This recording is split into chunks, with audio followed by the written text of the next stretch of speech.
Welcome back to the Deep Dive. Today we're tackling a pretty specific challenge, building those really complex video walls.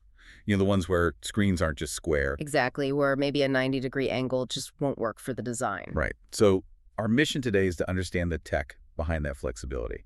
We're diving into the A-Neuvideo ANI-HDROTATE HDMI video wall rotation processor. And this thing is fascinating. It's really built to solve that logistical headache of arranging displays, whether you're talking, say, a high-tech control room or maybe some really bespoke advertising signage. Right. Its whole identity is basically scaling, rotating, and importantly, it's TAA compliant. TAA compliant. Why is that key? Well, that means it meets the specific requirements for U.S. government contracts. So think official installations, government buildings, military ops centers. It's a big deal for that market. Got it.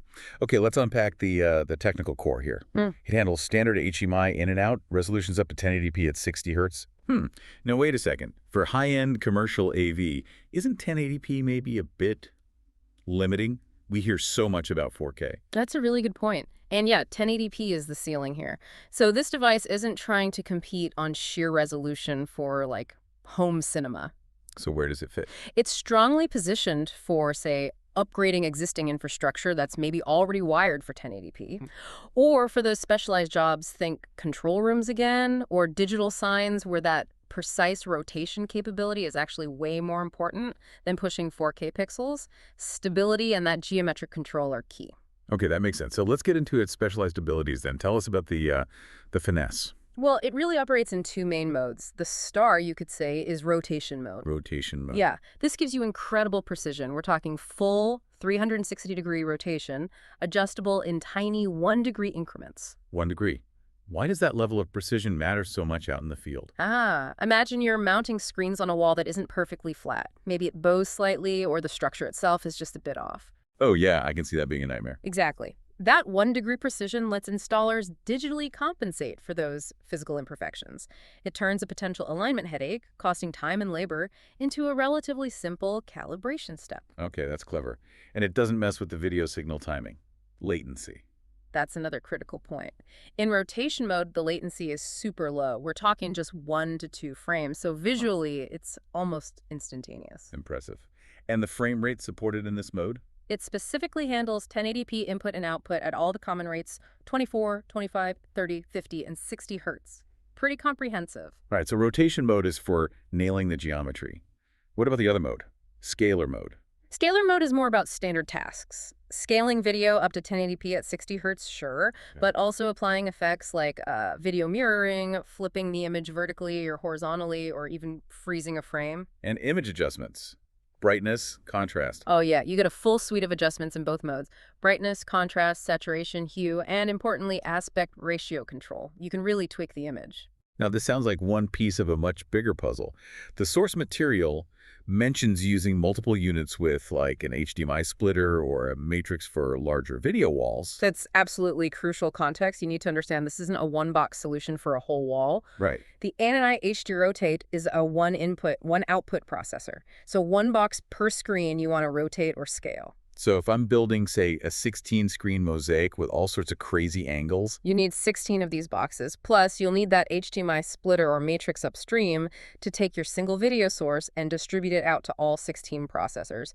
That's how you build those really varied, complex arrangements. Okay, 16 boxes. Configuring all those different angles sounds potentially time-consuming. How do installers manage that? Is there a shortcut? There is, thankfully. They provide a dedicated video wall PC application. It's got a graphical interface. Why say YWG? What you see is what you get. So you can visually map it out. Exactly. You can drag and drop representations of your screens on your computer, set the rotation angle for each one visually, define the bezels. It makes laying out the entire wall much more intuitive. Does it help speed things up? Definitely. They even include some preset arrangements to give you a starting point. Saves a lot of initial setup time. And how do you actually control the units once they're installed? Is it just the software? You've got options. For basic tweaks, there's an on-screen display you can access via the front panel buttons on the unit itself. Okay. But for full system control, especially in a larger setup, you'd typically use telnet commands, RS-232 serial control, or that video wall PC software we just talked about. Lots of integration flexibility. Good to have options. Any other key specs we should touch on? Yeah, a few final points. It's HDMI 1.3 and HDCP 1.4 compliant. That ensures signal compatibility and copy protection handling. Audio. Audio just passes through. It supports LPCM audio up to 7.1 channels at a high sample rate, 192 kilohertz. And the price point.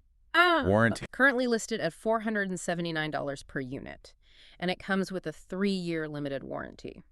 Okay, so wrapping this up, what we've really examined here is a very specialized tool.